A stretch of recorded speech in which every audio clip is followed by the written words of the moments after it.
Ang Puss in Boots, The Last Wish, ay higit pa sa aking inaasahan, at buong puwersang naghatid ng isang kasiyasiyang sorpresa.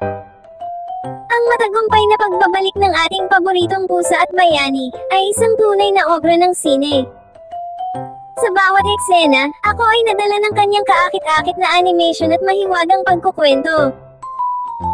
Ang kwento, bagamat simple at madaling sundan, ay maayos na naibahagi, na patuloy na nagpapanatili ng interes ng mga manunood. At pag-usapan natin ang musika. Nagpapalalim ito sa naratibo, na epektibong nagtatakda ng tono para sa bawat eksena. Ngunit ang talagang nagpamangha sa akin ay ang pagpapakilala ng mga bagong karakter na base sa mga kwentong pambata, tulad ni Goldilocks, si Perito, at si Big Jack Horner. Ang mga dagdag karakter na ito ay nagpapalalim sa kwento at pinapalawak ang pamilyar na mundo ng Puss in Boots.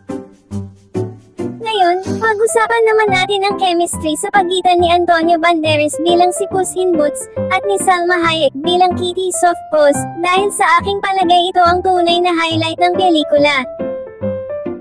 Ang kanilang mga dialogo ay nagbibigay buhay sa malakas na tematikong kapansin-pansin sa kalahatan ng pelikula, at pinagsasabay ang romansa, pakikipagsapalaran, at komedya. At sino ang makakalimot sa nakakatakot na lobo?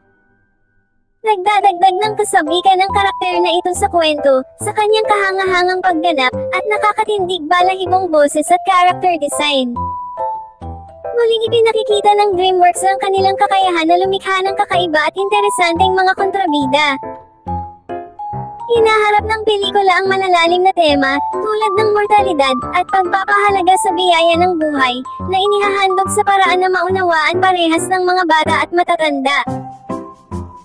Ang mga paglalakbay ng mga tauhan at ang mga aral na kanilang natutuhan ay hindi man bago, ngunit ang paraan ng paghahatid ay tapat at malalim ang epekto. Partikular na nagustuhan ko ang paglalarawan kay Puss, bilang isang karakter na may mga kahinaan at takot, lalo na sa mga eksena niya kasama ang lobo.